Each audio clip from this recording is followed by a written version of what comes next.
Maitatala na ba ang kasaysayan sa larong ito?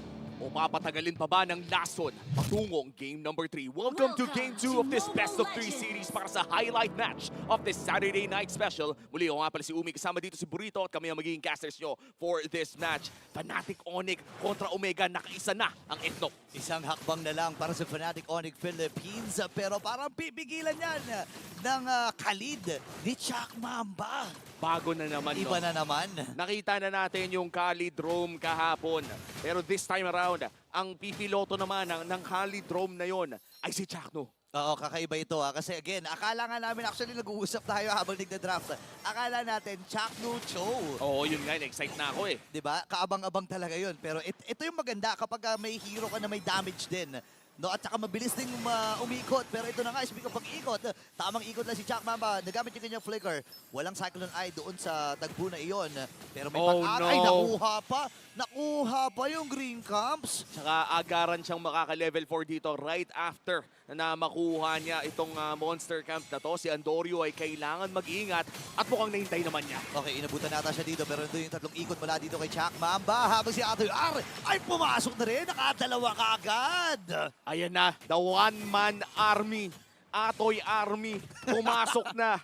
And napakasakit talaga ng Jeet Kune Do. Kapag sumabog pa kasabay ng concussive blast in the earlier levels of the game, ganun talaga kasakit yun, yung magugulat kayo, half HP agad. Ngayon ko lang na-realize, one-man army, meron palang ganun. Oo, Si Atoy Atoy- R. si Kasi di ba men, ang kapalitan niya dati si General Delar. Oo, Dilarmy. Delarmy. Tapos ngayon siya na yun. Ay. One-man army, Atoy Army. Iba talaga si Atoy Arno. Alam mo, hindi naman babalik na rin yung pangalan at tawag sa ganyan. Ayan na nga yung sipa na kakawin mula dito kay Atoy Arno. Alright. Yung burst mula dito sa Smart Omega ay talagang napagtagumpayan nila na tunawin itong si Brusco. Men, parang napikon na siya. Kanina daw, utility yung binigay sa kanya. And this time around, siya na ang nagpupull ng trigger. Paulit-ulit siya naghahanap ng play. At mukhang si Kirk naman ata ang kanilang isusunod. Okay, wala rin naman sipa dito itong si Ryota. Ngayon, Kirk versus Ryota, hampasin lang. Pero ang sakit din ng damage habang nag-transform na rin kagad into Primal Rat. At Ayun nagamit lang! din yung Eternal Guard. Flicker out mula dito kay Kirk habang dito na si Chak Mamba. Nagamit na rin ko yung Radiant Sandstorm.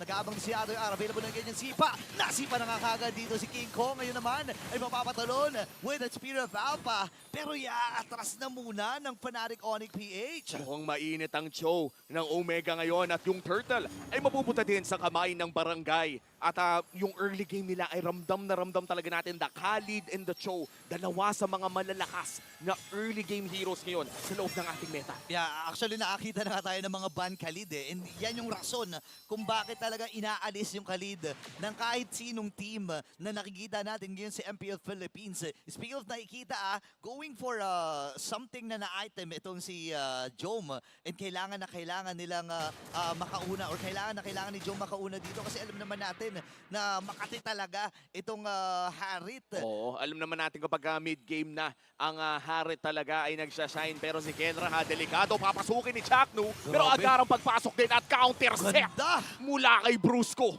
Ganda ng bawi ni Brusco doon, hindi nakatakas itong si Chaka Nu. Ngayon naman, may bawi din naman na gagawin na rotation dito ang Smart Omega. Okay, binabantayan din ni Okir itong si Andorio para nga naman mapayapang makakuha ng kanyang purple buff. Oo. Isang minuto pa naman para dun sa next na objective. Kailangan din kasi na Nolan yan. No? Alam naman natin na hindi ito kasing kailangan ng lane. Kumbaga, okay lang magbigay ng purple paminsan-minsan. Pero nice to have. Mas marami kang dash kapag may purple buff ka as a Nolan. At ngayon si Ryota, ito na yung makikita natin kung bakit nga ba pinipick ang Cho against the Edith. Oo, ang hirap din talaga ng tapatan na yan. Ayun na nga, speed of tapatan, natapatan din.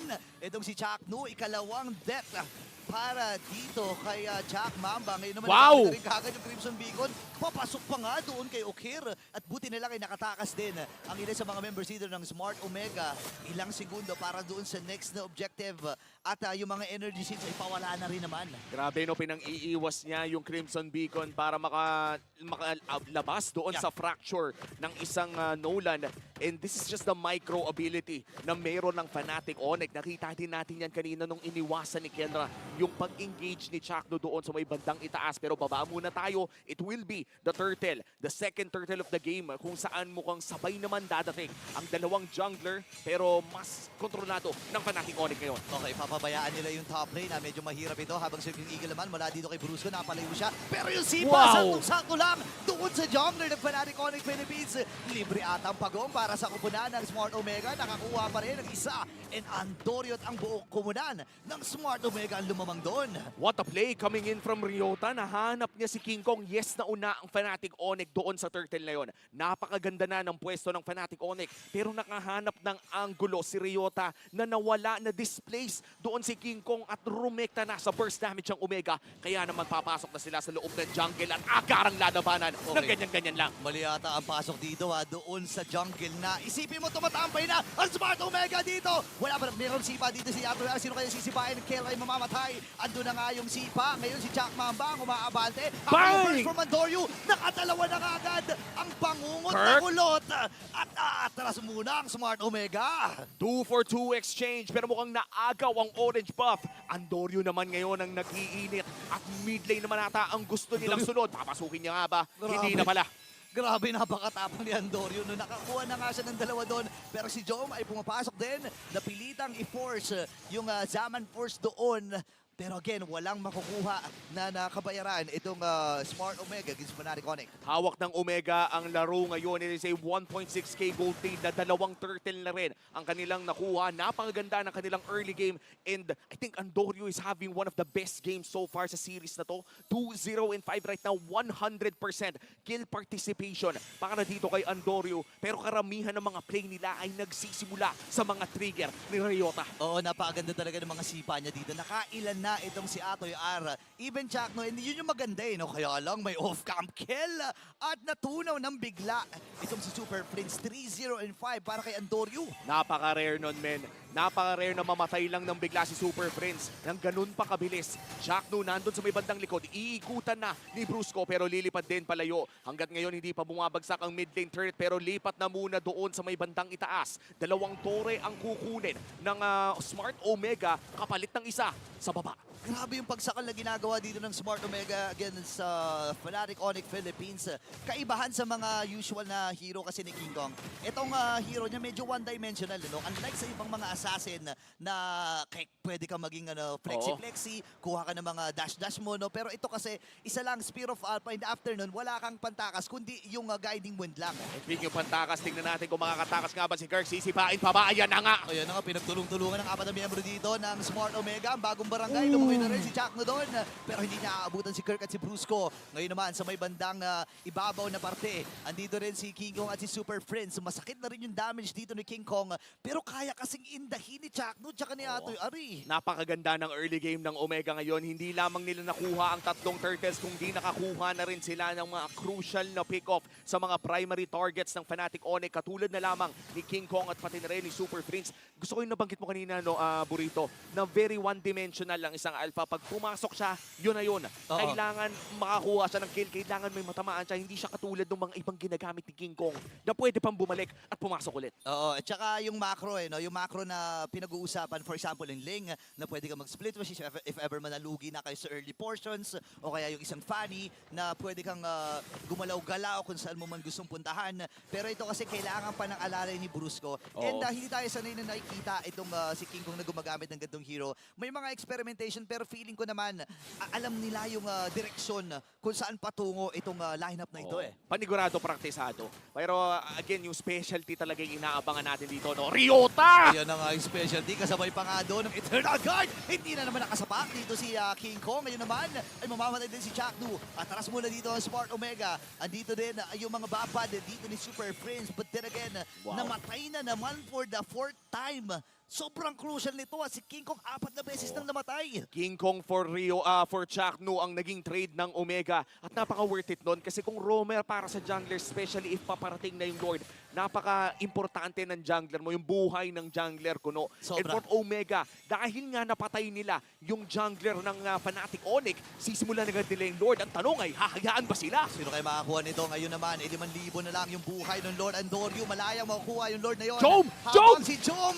ang kanilang nagiging puntiran, nakapatay na nga dito si Kela. Pero ito na, Oh, yung wow. pagsik ng Smart Omega. Ang bagong Ay! Pero sinarko dito ni King Kong. Tatlo na tumumba sa kanila, pero may magkakaroon pa ba ng casualty? Smart Omega, humahabol pa rin. Atoy R ay umatras at nakaligtas ang 3 miyembro dito ng Smart Omega. Naging 3-4-2 pa ang exchange. Nakuha ng Omega ang Lord at magagamit pa nila dahil mabubuhay din si Jom 5 seconds from now. Ngayon isipin natin, no, mag-what if muna tayo dito. What Burrito. if? What if may item si King Kong doon?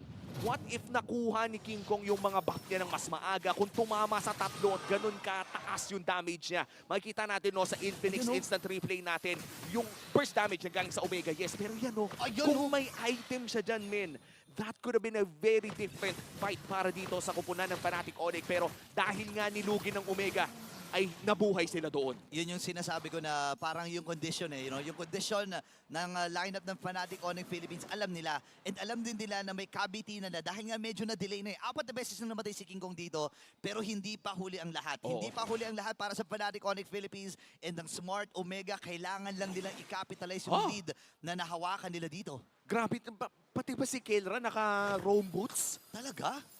Ha? Oo nga, naka-roam boots. Ewan ko, kay problema na ni Midnight mamaya yan dahil ang Lord ngayon ay nandun sa may bandang itaas at mukhang papasok na nga rin ng Omega at hindi agad nila itutuloy ang laban na to pero papasok na si Chuck! Ayun na nga, napasiba na nga rin at yung Eternal Guard ginagamit na mula dito kay Okir. Yung Lord ay natunaw na rin bigla ng Fnatic Onyx Philippines. And again, kailangan mo nang umatras ng mga Sonics.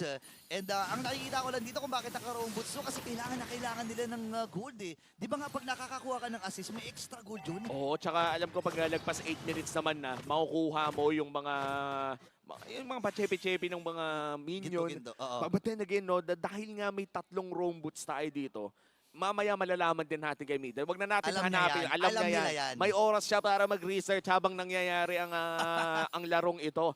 But right now for Omega, hawak pa rin nila. Hindi naman lumalaki ng lagpas 5,000 ang kalamangan. Pero si Ryota, Okay. nag-aabang, na-flashlightan. Andorio, tatama sa dalawa. Okay, nag-burst na dito si Andorio and this time, Crimson Beacon yung nagamit na rin yung Super Prince. At yung knock-up mula sa Fnatic Onyx Philippines. Pero nagamit na rin yung Wave of the World para kay Kelra. Naramdaman nila yung Wow! damage. No! Pero si Andorio, kamuntikan pang mamatay. Bumikat, men. Nagulat gulat pumasok doon sa dumayagonan. Tapos isa pang, hindi ko Ibang alam yung klase. angulo ng ibang klase, men. Parang kung normal na tao yung sumubok nun, baka namatay na ng unang pasok pa lang eh. Ibang klaseng sukat. May iniskwala yun eh. Iniskwala. Sumalalala, no? Oy, wait lang. Si Jack Nui medyo lumalapit na nga rin. Napadasal na rin ng saglit habang si King Kong nagamit ang kanyang Spear of Alpha. Si Ryota, sino kanya magiging target? Sino ang kanyang masisipat? Si King Kong nga ang sinipan niya doon. Si Andorio ay buhay pa rin. Pero si Jack Mabay kailangan umatras. Ito ata ang Ayun na. ganti na mga naapi. Andito na ang Fnatic Onyx. At pasugod na nga rin. And this time, Smart Omega, kailangan nilang umatras. Kulang sila ng isa. Ayun, no. Pagkakataon nila na huli Ah! si Andorio at kailangan nilang dumas. Super Prince, Bruce Coy nandito na rin. At pagkakataon nila na i-burst ng mabilis yung Lord. Bumabakat na ang bola ni Kelra, men. Oh, no. Ang sakit na ng mga crit. At parang ganun lang, Luminous Lord secured para sa Fnatic Onyx. At mukhang nawawala na yung lead na hawak ng Omega kanina pa. Grabe, ang laki ng tulong no, nung shields na inaibibigay ni Brusco dito with that guiding wind. Hindi lang yun eh. Kasi again, nasipa kanina si King Kong. Kaya lang ang problema, paatras na ang Smart Omega. Dahil nga sa ginawang pag-frontline dito ng ni Kirk at ni Brusco. At eto na yung mga kidlat. Available pa yan ha. Available pa, pwede nyo pang kunin yan. At hindi lamang yung sa FNOP, no, ang dami pang mga recall na pwede nyong kunin. Pero mukhang makakatakas dito si Atoy R. Ang Lord ay nasa may bandang ibaba, Ryota. Sumasayaw sa kamatayan, pero mukhang biniro lang niya. Binibiro lang talaga. Pero again, kasaysayan ang maitatala sa araw na ito. Mapuputol nga ba ang win streak? O mapagpapatuloy yung 14-0. Yung Lord ay nasa may bandang ibaba. Super Prince. Imaginein mo isa kang POV. isa kang Zushin at nag-check ka ng bush. Ganon ka katapang. Libreng-libre lang, oh. Tingnan mo, Ayan, oh. walang mana cost. Walang Kapag mana. pag nabawasan yung mana mo, may tao. Oo, ibig sabihin meron taong nakaabang doon. At nakikita mo rin naman doon sa may ibabaw mo, di ba, na kung sinong hero Oo. yung nakaabang doon. Tuloy-tuloy pa rin ang kanilang pag-abante, ha. Nandyan pa rin ang Lord. At tandaan natin, wala pang team sa buong history ng MPL ang nakaka 14-0. Kung matapos nila ang larong ito sa game number 2, sila ang magiging pinakaunang team na gagawin yun. Okay, kailangan mag-recall. Lahat ng mga members dito ng Fnatic Onyx Philippines may ginawang split push. Ang itong si Andoryu, pero mapipigilan nga ba dito ni Super Friends? Atras na muna sila. Again, Smart Omega, nandun na sila sa nandun na sila sa Rurok, kaya na sana nilang umabante dito. Kaya lang ang nangyari, ang Fnatic Onyx Philippines, kaya lang napukaw yung Parang atensyon nila naudlot kay eh. Andoryu, di ba? And at this point, Omega lamang pa rin naman sila ng 1,000. Kailangan lamang nilang mahanap si Kelra. Yeah. Dahil sa totoo lang, napakasakit na ng Bruno na to. Nakita natin kanina na kapag free hit siya, 2 hits, 3 hits lang, grabe na yung mga crit. And for Omega, kung hindi nila mapipigilan agad si Kelra, that just might be the story for them. Yeah, and isa rin sa mga nagiging rason dito yung 3-man Purify mula sa Fnatic Onyx Philippines. Alam nila, naiintindihan nila yung idea na ang daming crowd control ng Smart Omega, pero paano nga naman maglaland lahat ng mga crowd controls na yan kung si Atoy R, pili lang din yung kanyang sisipain kasi tatlong naka-purify yan, no? O kaya nga parang si King Kong lang talaga ang target na pwede niyang sipain. Panigurado ay walang panakas dahil pang-engage din yung Speed of Alpha. Oo. Yun din lang ang panakas niya. Purple, mukhang nandyan na rin na, nagamit na rin ang ultimate ni Super Friends, pero Purify. umaharap si Joma. Okay, na-purify na rin si Jom. Naku po, natunaw ni King Kong. And this time, andito na at nanggigigil na ang mga Sonic. Si Atoy R ang kanila pinupuntiran dito, pero nandun yung Crimson. Oh. And this time, ay makakapatay ng dalawa. Itong si King Kong. Andito na nga ang Fnatic Onyx Philippines. At ang history ng 14-0 ay kumakatok na rin. Wala silang mga minions. Wala dito, silang pero minions! Lumalaban pa rin ang Smart Omega. Hihinga muna sila. Makakahinga pa ang barangay. Hindi pa muna maitatala. Kailangan pang hintayin ang perfectong moment para tapusin na ito. 5 Okay. segundo para kay Jom. Magiging sapat ba ang depensa ng barangay? Okay, may mga minions sila dito pero pumasok na si Super Friends with a Crimson Beacon. Pinitpet itong si Okir. Burst from Andoryu. Nakapatay ng isa si Okir. Pero kailangang umatras ng Jom! Fnatic Onyx. Andito na si Jom. Tinamaan ni Jack sa likuran. Tatlo ang tumba. Fnatic Onyx. Kailangan lang umatras. Depensang Marino para sa Omega. Pero yan na nga, bumabakat na ang bawas. Kelra, barangay, sino ang mananaig? Nakasipa na rin si Atoy R dito. Kailangan ng matras ng Fnatic Onyx Philippines. Nag-iisa na lang si King Kong. Si Kelra dito sa may bandang ibaba. Papunta pa rin dito si King Kong at apat na ang napatumba. Pwede nilang ituloy yung Lord or kung ano man ang magiging desisyon ng Smart Omega. Kamuntikan ng matapos ng Fnatic Onyx. 14-0 na sana pero nabitin sa minions at parang ganun lang ay nakuha na naman ng barangay ang Lord. Hindi pa ito yung 18-minute Lord, pero yung idea na hawak niyo yung Lord at mabubuhay na kagad, malaking importansya ito para sa Smart Omega Fnatic Onyx Philippines. Mabubuhay naman at magiging kompleto ang kanilang mga kupunan dito. Ang buong kupunan ng Fnatic Onyx. Ang kailangan lang nilang gawin, patamain lahat ng skills na kailangan nilang ipiland. Kumakatok na kanina ang Fnatic Onyx sa base ng Omega. Ngayon naman Omega na ang kumakatok. Kumagat na ata ang lason.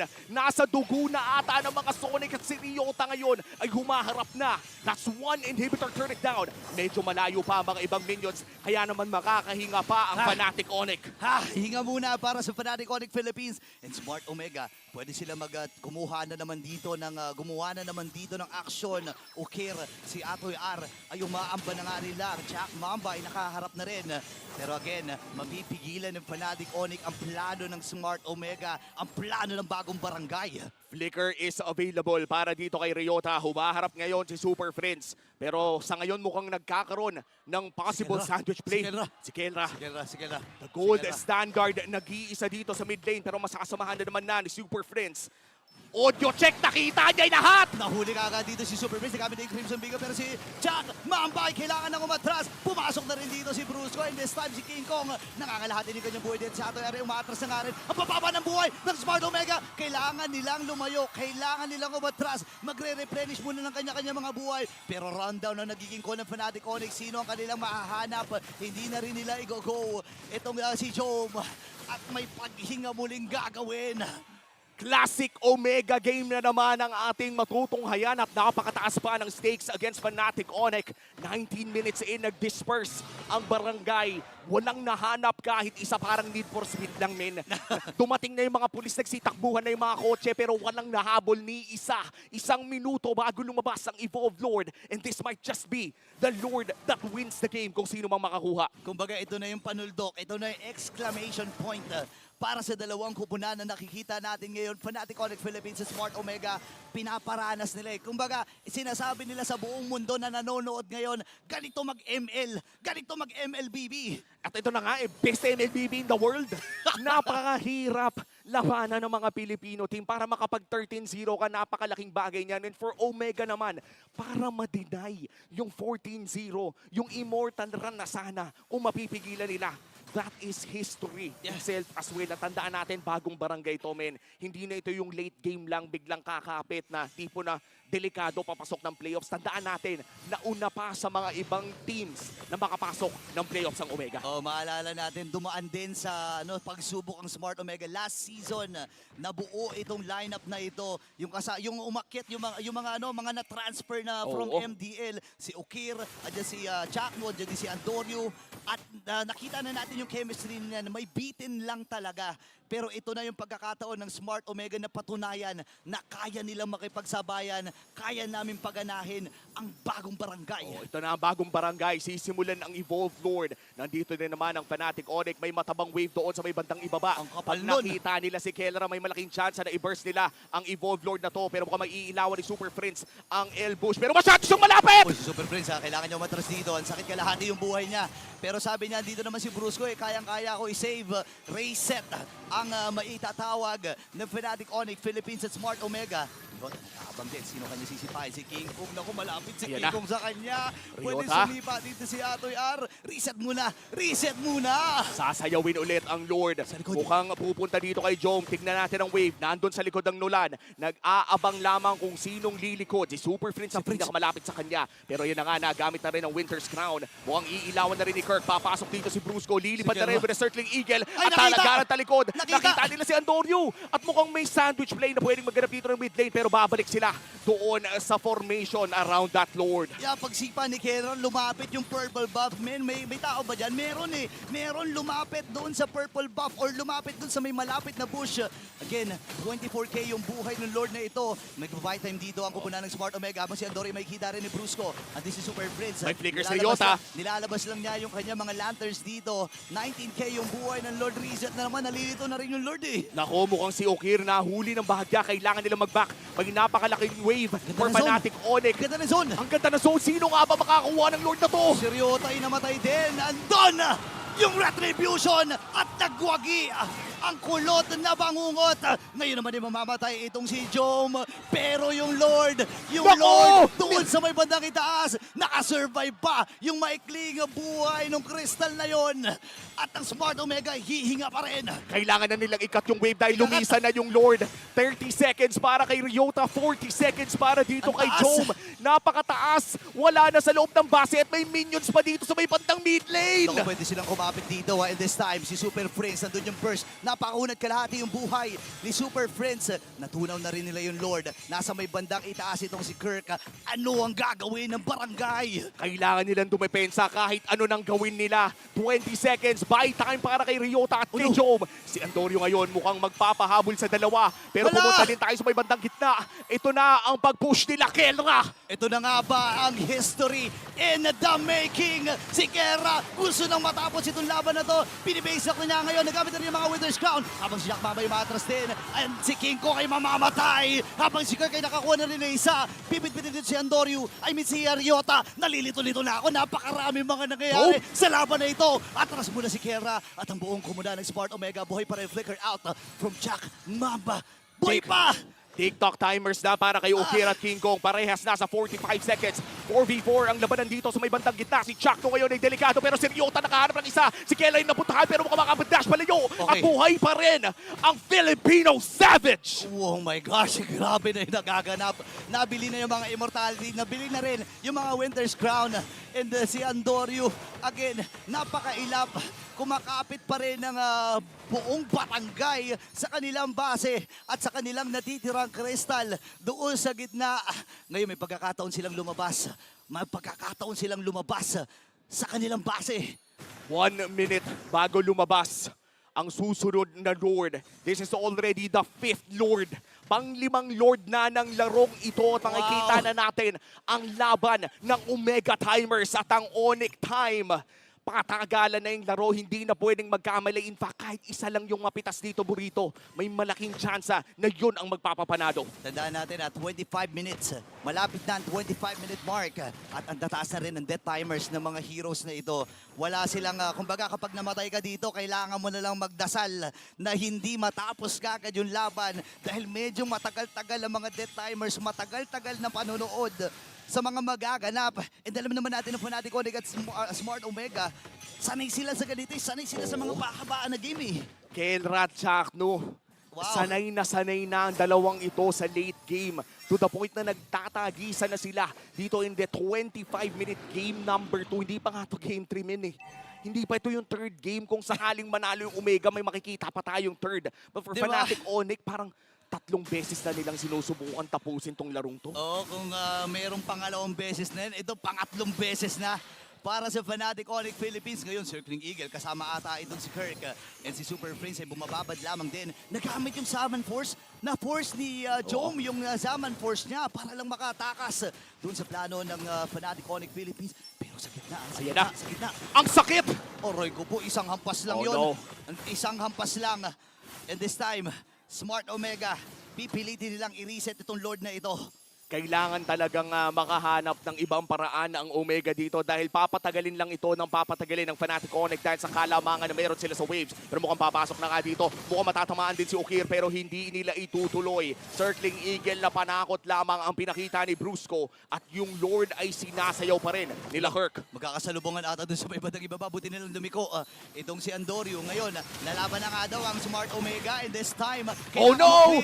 ni Keller dun sa may bandang ibaba. Go time na nga daw! Sabi dito, Omega Timers, ilalaban na kagad natin, nagamit na kagad yung Winter Crown. Here comes Ako si Kendra. Kerai, nandito na nga rin. Pop yung mga Immortality na natumutumba pero nasipa na. Atoy R, pop na rin yung Immortality niya. Si Super Prince ay wala na rin. Nagamit kagad yung Winter Crown mula dito kay Chak Mamba. And this time, wala si King Kong for the next 70 seconds. 3v5 scenario. Agaran ang bumili ng Guardian Cell para makapag-regen. Pero mukhang si Andorio sunod na magiging target. Si Kenna sumasok din! Lumaban pa sila dito. Napabili rin ng Immortality ito si Andorio. Habang may ipin si Kera, Atoy Aray nandito rin. 3 ang tumumba. 2 na lang ang natitira para sa Fnatic Onyx. Ito na nga ata ang pag-extend at ang lason ay nananalayplay pa rin para sa Smart Omega. Game number 3 ay paparating na!